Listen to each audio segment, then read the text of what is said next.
सकाळ सकाळची देवपूजा झाली, की मी लगेच बाहेर येते आणि बाहेरचा नजारा तर बघण्यासारखा असतो. खूप सुंदर दिसतं. इथलं वातावरण, छोटीशी टेकडी आणि पाठीमागे ओढा आणि ही छोटीशी आम्ही केलेली बाग बघून मन एकदम भारावून जातं.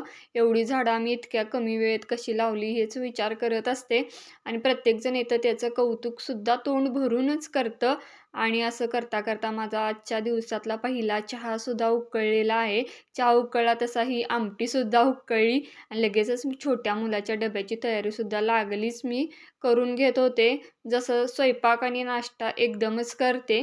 कारण एकदा किचनचा ओटा सगळा आवरला, की दिवसभर मला म्हणजे काम झाल्यासारखं वाटतं आणि राहिलेली कामं हे सगळं झाल्यानंतरच करते. आता छोट्या मुलाला अख्खा मसुरा आवडतात. ती छान अशी रेसिपी मी केलेली आहे आणि इकडे गुलाबाचं फूलसुद्धा आमच्या बागेतलंच काढलेलं आहे आणि ते भीमसेनी कापूर लावलेला आहे किचनमध्येच आणि हे मी कस्टर्ड फ्रूट कस्टर्ड बनवलं. याची फुल रेसिपी हवी असली तर नक्की कमेंट करून सांगा आणि व्हिडिओ आवडला असल्यास नक्की लाईक आणि चॅनलवर नवीन असाल तर सबस्क्राईब करा विसरू नका. पुन्हा भेटू उद्याच्या मिनी व्लॉगमध्ये. तोपर्यंत बाय.